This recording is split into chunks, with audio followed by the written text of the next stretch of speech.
Good morning and welcome to StudyIQ, my dear friends. I am Prashant Mavani. I hope you are doing good. Today is 26th May 2020. Day is Tuesday. On our table, we have 6 important articles. First one is about flight. Second one is about free speech. Third one is about mask etiquettes.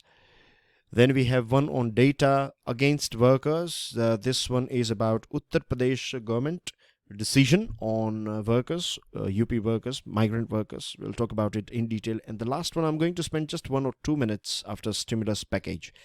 Before we move on, dear friends, StudyIQ has launched a smart course. Now, this smart course is designed by some of the best faculties of our country. To find out more about it, all you have to do is download our mobile application. We are also offering you EMI option. On your screen, you can see 2 different options. Deadline for the first one is 31st May 2020.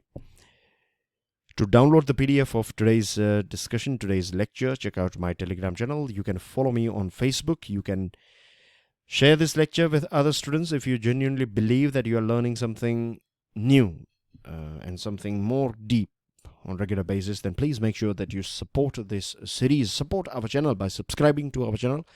And please don't forget to hit the like button to this video.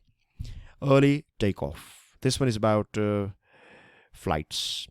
Now, from yesterday, Government of India has resumed this flight operations. The problem with flight operations at present is that we don't find any standardization. Few states are saying go ahead with it. A few states are saying no. A few states are not sure about it. The problem is so many tickets are cancelled because so many flights were cancelled at the very last minute. And this is a big fiasco. It is big pain for those people who reached airport with their family members. They were hoping that they will go back home or they will travel to another place for whatever reason, right? They purchased the ticket because flights were, the government has given a green signal to these flights.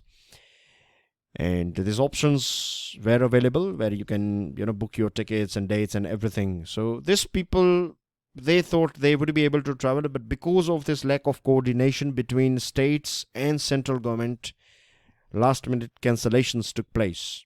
And at the end of the day, people of our country are suffering. And this is not right. Government of India, various different state governments, they have got enough time now. They cannot give us this excuse that they don't have enough facilities. What you were doing in the last 40, 45, 50 days, right? You should have started production of masks, sanitizers, creating quarantine facilities, right? On paper, we see so many good things. On paper, we see so big numbers that you have created this and that. But you are not able to resume flights smoothly. And this, again, is a failure of central government as well as various different state governments, right? They have, I think they are not associated. They are not basically, there is no bridge between ground reality and authority or government. That's what I think I make from this. Yesterday, I have discussed this topic in daily financial news analysis, and can you imagine a few things, right? Which is, I cannot understand why you are doing these things. Like, if you are cancelling someone's ticket, then why don't you refund that money? Why you should keep that money with yourself? Means, it is like I go to a place and I buy something, I pay the money, and then last minute I think like, no, okay, I don't want to buy this thing. Please give this thing back to me. I have not stepped out of your shop. I have not taken the delivery. I've just given you the money. And now you are cancelling. Let's say you cancel, not me, but not as a customer, but the person who is selling this thing, he or she cancels the decision to end that transaction. And then you are not giving my money back to me. This is not acceptable. You see, this is a big joke. Enabling scheduled travel through national policy, whether by air or rail, could be seen as a reasonable effort only when state governments are fully prepared and adopt a uniform code of practice. Few states are saying we don't need any sort of quarantine. Few states are saying that 15 days or let's say fortnight quarantine is going to be compulsory. So lack of standardization is the big thing, and this is creating this sort of fiasco. This whole fiasco took place because of this lack of coordination. So now what government should do is they should sit together, right? They should brainstorm few do's and don'ts, and then they should, as quickly as possible, resume flight operations, right? That's the bottom line. How they can do it, I have one idea. We are going to talk about it in detail. Of course, we are going to talk about this important article. So if we follow the things that are given here, then I think we are okay when it comes to traveling. Moving on to next item, it is about betting for free speech. There was a verdict delivered by Justice Abdul Khudosh back in 2011-12 when a series of defamation complaints were rejected or been quashed by Justice Abdul Khudosh, because state governments, or when I say governments in general, may it be central government or state governments, right, they have this habit of misusing defamation. What they do is, if you criticize them, then they will allege that you have defamed the government, and then they will file a case against you. This is basically like throttling democracy. This is an impulsive action. That's what Justice Abdul Khudosh said. He said the first principle is that the state should not impulsively invoke provisions in the CRPC to get its public prosecutor to file defamation complaints in response to every report that contains criticism. So a newspaper will criticize a government, and public prosecutor will file a defamation complaint against that news house or that media house or that particular writer. This is not fair. This is throttling democracy. We have our right to speak, and we can, of course, criticize government because we are the ones who are paying taxes, right? We are giving our money, we are giving our everything so that the whole system works. It's not just the authorities and the system that, this whole system is not just run by authorities or their rules. It is the cooperation of citizens. And we have every right. If they have right to defame, if they have this right to file a defamation complaints against us, then we have all the right. If we don't find good facilities, if we are paying money for good roads, if we are paying money for taxes for all this safety and other things, and if we don't find those things, then we can of course criticize government. This is very simple. This is how democracy works. That we keep an eye on the government. We cannot go to, means our main job, we are living in a representative democracy, isn't it? So we choose one person that he or she will represent us, and as a full-time job, right? Our MPs, our MLAs, they will represent us and they will look after our needs and necessities. And if they are not doing their job properly, then we have this right to criticize them. But there is no way, means this is not acceptable that when you criticize a government, then they will file a defamation case against you. Then we have to understand this line as well. Like, you have, let's say you have one IAS officer or SHO or IPS officer or any other officer, right? Government personnel. Now, if you are talking about his family in public, if you are saying something about that person's personal habits or whatever it is, right? Then that's a different thing. That is something that you're doing it on personal basis. But if, let's say you have one SHO in your area, station house officer or a police inspector, and based on his policies or whatever things that he or she is doing in your area, if those things are not right, then if you criticize the actions taken by that particular SHO, then that is purely professional thing, right? You are talking about his work.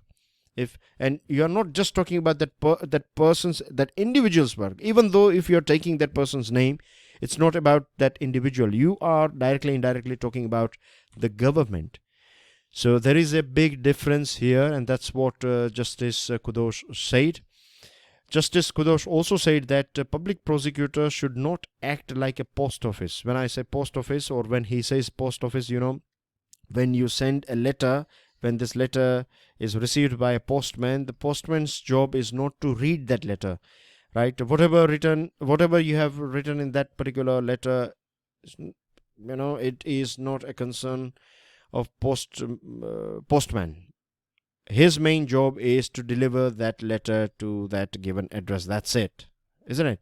So that's a very interesting job as well as very important job. Keeping the secrecy, privacy, confidentiality of that letter is one of the duty of postman, and to deliver that thing at the right address is also part of his duty.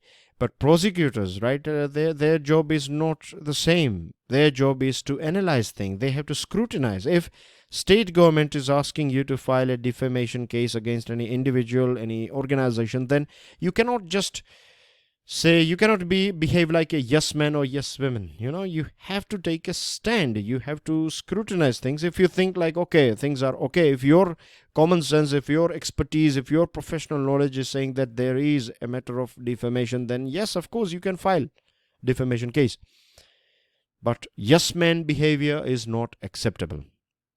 And that's not a duty of a public prosecutor. He should scrutinize things, not criticize, but scrutinize things. So that's basically everything about it. And while quashing a private complaint against a journalist and a newspaper, Justice G.R. Swaminathan said that the two of the exceptions to defamation given in Section 499 pertain to public conduct of public servants and conduct of any person or on any public question. This implied that the legislature itself believed that unless it is demonstrated that reporting on a public servant's conduct or on a public question was vitiated by malice, the question of defamation does not arise, and that even inaccuracies in reporting need not occasion a prosecution for defamation. That means even if, let me make it or explain this thing to you guys in a very simple words. Let's say you are a media house, and if you have written an article about a person or a policy, and if you are not technically in the sense, if there are some sort of inaccuracies in reporting, that's okay, because your main purpose here is not to defame that. But if you are doing it purposefully, if you are doing it again and again without any sort of accuracies, and you're just creating fake news, then that's a matter of defamation. But your technical errors and things like that, you cannot say that these things are defamation. I hope things are clear to you, right? So intention is the main thing here. Moving on to a very interesting article. It's about masks. India has recorded 139,868 cases of coronavirus, and we all know this thing for sure, that wearing a mask is very important. But we are, I think, not that much aware about mask etiquettes. The fact is that the disease is spread by respiratory droplets, and contact is now well understood. We know this thing, right? But I'm not sure how many of us are aware about this thing, that the maximum transmission distance of this virus is 4 meters, right? The particles generated in air during breathing, talking, coughing, sneezing. So 4 meters is the maximum transmission distance, right? Not minimum, maximum. Second study, a study by National Institute of Health, has said that this, even when we speak, right, this salivary particles can remain floating for 8 minutes in the air. So wearing a mask is very, very important. Annals of Internal Medicine did not find any difference in effectiveness of blocking SARS-CoV-2 between cloth or surgical masks. So if you are wearing a cloth mask or a surgical mask, right, they are going to protect you. It's not, there is no big difference as per this Internal Medicine, Annals of Internal Medicine. Their research is saying that, their finding is saying that even if you are using a handkerchief that covers maximum of your nose as well as your mouth, then you are fine, right? It's just like wearing a surgical mask.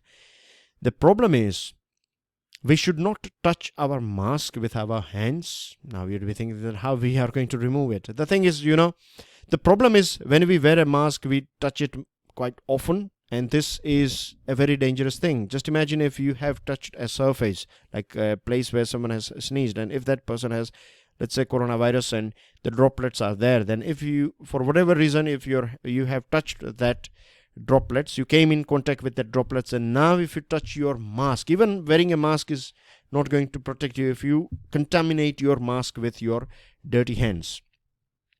So once you wear a mask, make sure that you avoid eyes scratching, nose picking, then touching your mouth with bare hands, right? What you need to do is, if you want to scratch your eyes, say for example, then make sure that you wash your hands with properly. That washing hands as well, you should do it quite properly, and then you should after that you should touch your eyes, mouth, or your nose.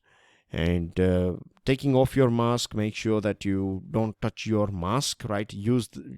Touch your strings that you tie around your ears or your head. So make sure that you don't contaminate your mask. And putting on as well, make sure you touch it by washing it. And if you are using a washable mask, then you can wash it, right? Make sure you wash it on regular basis. If you are using a washing machine, then set a 60-degree temperature and then wash your mask. If you don't have a washing machine, that's fine. What you can do is you can use a soap detergent or something, scrub it for 30 seconds, and then soak it, leave it there for 15 minutes, and then wash it with hot water. So you are going to be fine. And after 20 washes, make sure you replace your mask, because its filtration capacity will fade away with every washing. So ideally 20 washes. So twice a month, I would say, you should change your mask or get a new one. So these are the things that we need to do, and I think we are not that much aware about. For me, this was the first time, to be honest, right? I was not aware about how to wash your mask. Of course, I have a washable mask and washing it as well, but I was not aware about this much details, that you need to keep it at 60 °C or this 15 minutes, right? Many people, what they do is they will keep it for 5 minutes and think like it's okay, but they have done this research and they have found that if you minimum is 15 minutes, if you take it off in 5 minutes or 10 minutes, then there are chances that virus may not die. So make sure you keep it for 15 minutes. So these are the details, and I think we need to educate people around us. And you can do the same thing. You can talk about these points that we have discussed with other people, that avoid touching your mask once you have worn it, and do not touch the front part of it, and make sure that you either use a sanitizer or alcohol-based hand rub, or wash your hands with soap or water before touching your mask, before putting it and after taking it off. So these are the things. If we follow this mask etiquette, then we can give a very tough fight to this COVID-19. And just imagine if each and every single one of us, if we start following this, this rule word by word, if we follow the book, then we can start transportation, we can resume our economical activities, social activities to an extent, isn't it? But for that, every one of us should act. Moving on to next item, moving beyond geopolitics. Convergence of technologies such as biotechnology, genetic engineering, and information technology will have a long-term impact on geopolitics, as we all know. Now, technology and data, they are interdependent, they are complementary, right? Without technology, there is no use of data. Without data, you cannot enhance or use technology. So they are complementary with each other, or to each other, to be precise. Now, national governments, policymakers, healthcare researchers are using technology and data to plan and improve economic activities, social development, treat deadly diseases more effectively than ever before. That's what we know, right? Nowadays, what we find is that national governments are using data and technology. Policymakers are doing that thing. Health researchers are doing that thing. They are using data and technology available. So basically, information and knowledge, whatever that is available, we are using it to make our lives a bit more better, to step out of lockdown, to create lockdowns, everything. Now, when it comes to sharing data, the reason why so many countries are not happy with China, there are so many countries they are not happy with WHO. The main reason is that they are, this two organizations, one is organization WHO and the other one is China. They never shared this information properly with the world, and this is the reason why so many countries are not happy with these two parties, China and WHO. Then one more interesting thing is that nowadays our data, most or maximum data of people or users is with giant companies like Google, Facebook, Amazon, etc. They are the ones who are holding this data, and they have our data. They know what we like, or videos that we are watching, things that we are posting in Instagram and Facebook and everything, basically whatever you're doing online, right? They know it. They have this data with them. Everything is getting stored somewhere, and they are using this thing as well. And many times we find misuse of these items, like Cambridge Analytica case, remember, where the data of Facebook user was misused by CA to create political campaigns. So they have these softwares. What they do is, if you have been to an ice cream parlor and if you have ordered, let's say, an ice cream or something, then the thing that you will share on your social networking site or any other site, right? They will collect this data and they will process each and everything, the photos that you have uploaded, the things that you have hit the like button on, your age, name, everything, your education, everything, and then they will create a profile, and based on that profile they will analyze, and they will know what are the things that you may like and you may not like, and based on your likes and dislikes they will create marketing campaigns, they will create political campaigns and things like that. So it's a next level of marketing and sales, using your own data to sell more items to you. That's how it is going on at present. So earlier on, these companies, they used to ask permissions from the government, and they were a bit weaker. They were dependent on government, but now government is dependent on these big companies, these giants. I want to give one more example to you guys. When Twitter issue was going on, I think it was in early 2020 or late 2019, can't remember the exact period, but I still remember this whole phase. The main point is that when government of India, when a parliamentary committee ordered the chief of Twitter to appear in person before this parliamentary committee, he was ignoring it, right? I think he never came in front of this parliamentary committee. I think he never came. I think he came after so much of pressure. Even if he came, then he came after so much of pressure. Early on, he sent his vice president or someone, and government was not happy with this. Can you imagine? Government of India is asking you to be there and you are not coming. Just imagine the strength of these companies, how stronger they are getting now. One more item and one more thing that we have to think about is that the way we see privacy has also changed, particularly in this COVID-19 episode. 90 million people, they have downloaded Arogya Setu. Now, you know that to use this Arogya Setu, you have to share your location. Your location service should be on. Your Bluetooth thing should be on, and you have to post your data and everything. So people are not that much as judging by this Arogya Setu downloads. We can say that at present people have kept privacy on the back bench, and their health is their most important thing. Coming to privacy and other things, we know that we have UA, 5G technology issues. Then Facebook was talking about making internet a bit more I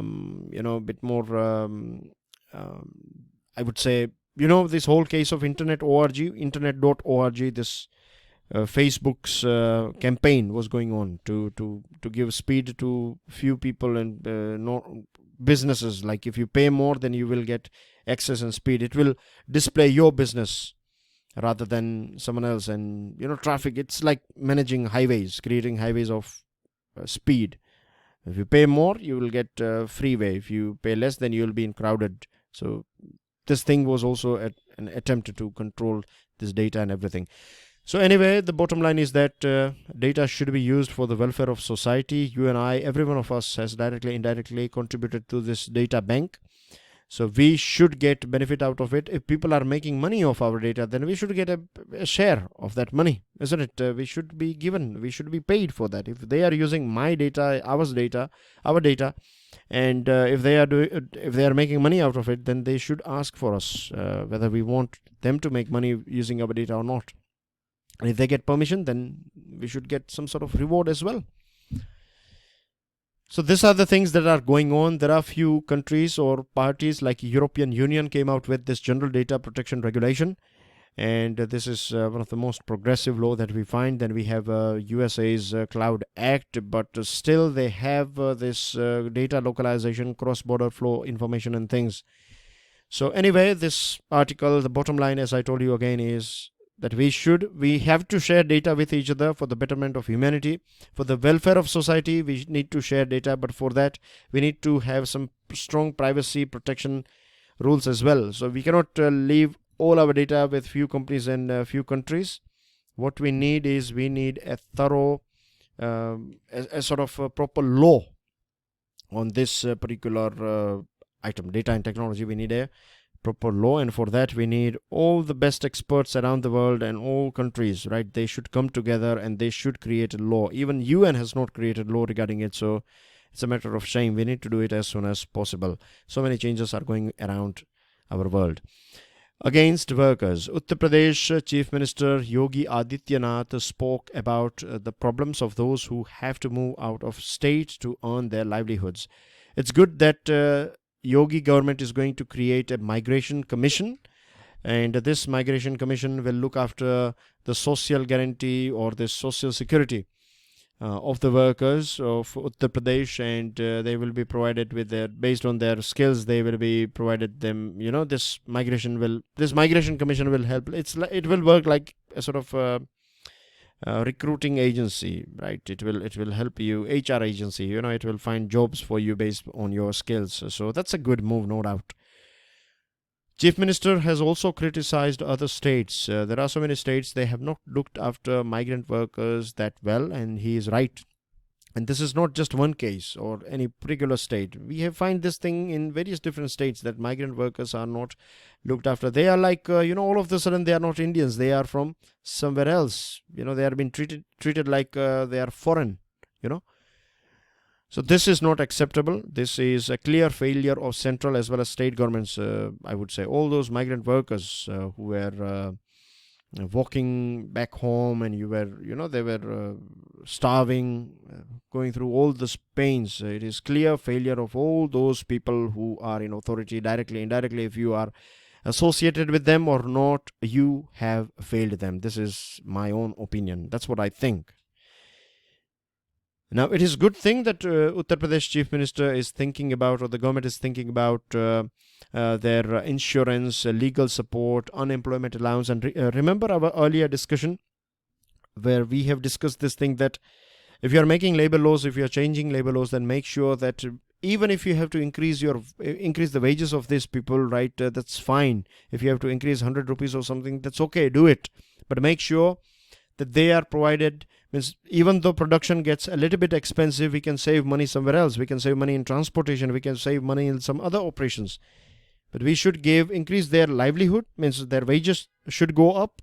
Or if not wages, then if you're paying them good wages, then provide them some sort of insurance, shelter facilities. These are the things. Even if it's going to be additional expense for companies, but we cannot treat our people inhumanely. We are like fundamental rights of these people is, they are getting violated every single day, but no one is paying attention. So good thing is that Chief Minister is thinking about it. But here the problem is that the Chief Minister has said that without our permission, without the permission of government of Uttar Pradesh, you cannot take our people. You cannot hire our people. So this is going to create a bureaucratic layer. So I don't know how successful this is going to be. I think this is going to create a more hurdle. A well-balanced stimulus package.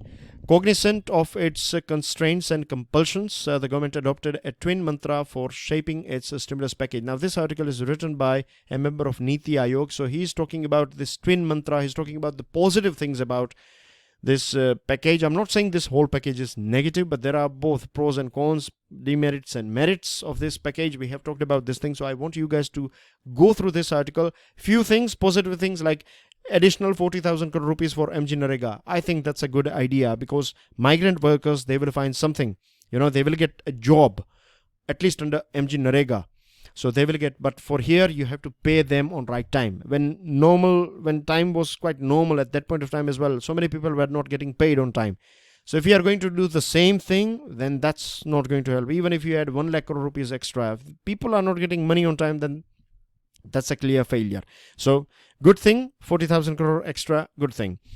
With Jan Dhan account, 20 crore female money has been transferred. Okay, that's good, right? We want to see this sort of transactions. But what about those people who don't need this money, and even then they have this Jan Dhan account and they have received this money? So we need to retune it or refine this Jan Dhan and this transfers, right? So these are the few points. I'm again not going into details, just I'm taking you through a bird's eye view and then you can download the PDF and go through it, because I know that you know all these points very well. We have talked about it in detail.